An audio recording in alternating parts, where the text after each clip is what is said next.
most significant criminal justice reform of our generation, and we're just getting started.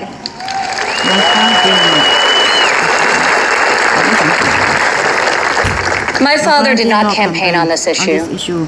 He tackled this injustice because he has a deep compassion for those who have been treated unfairly.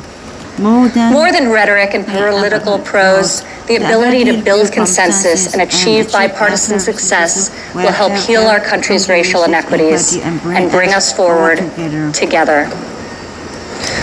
President Trump is advancing the American values of work and family. 4 years ago in Cleveland, I said President Trump would deliver for working women. Last year, over 70% of all new jobs were secured by women. 4 years ago, I told you my father would focus on making childcare affordable and accessible.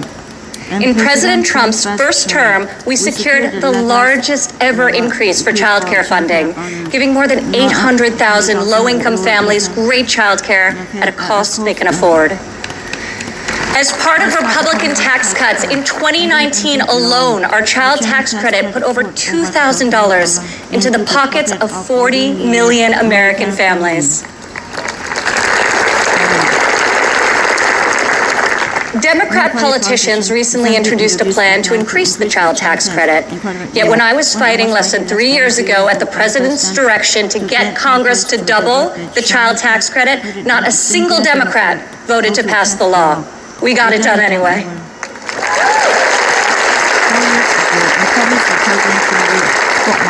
Four years ago, I promised that President Trump would support mothers in the workforce. In his first year in office, he signed into law the first ever national paid leave tax credit. Today, 8 million more Americans have access to this benefit. 4 years ago, I said that American needed an economy that 4 years ago, I said that Americans needed an economy that permits people to rise again. During President Trump's first 3 years in office, 72% of all new jobs went to Americans who had been outside of the workforce. 4 years ago, I told you I would fight alongside my father, and 4 years later, here I am.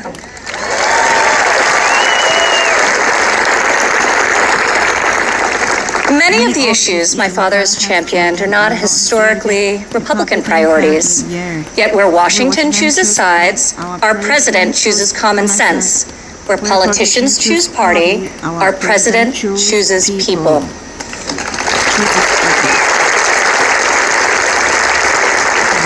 Since the day he took the oath of office, I've watched my father take on the failed policies of the past and do what no leader has done before. Recently, he took dramatic action to cut the cost of prescription drugs, despite fielding angry calls from the CEOs of nearly every major pharmaceutical company. Now, when we see attack ads paid for by Big Pharma, my dad smiles and says to me, "You know, we're doing something really right if they're hitting us so hard."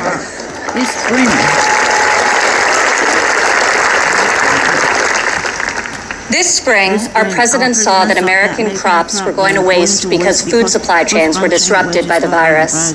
He directed Secretary Perdue and me to find a way to get this nutritious food, fresh fruit, vegetables, meat, and dairy, to families most in need.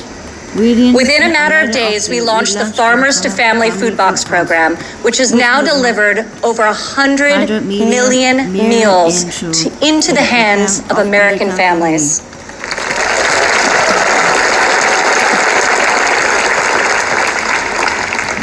To protect the most vulnerable among us, I've worked alongside the president as he signed into law 9 pieces of legislation to combat the evil of human trafficking.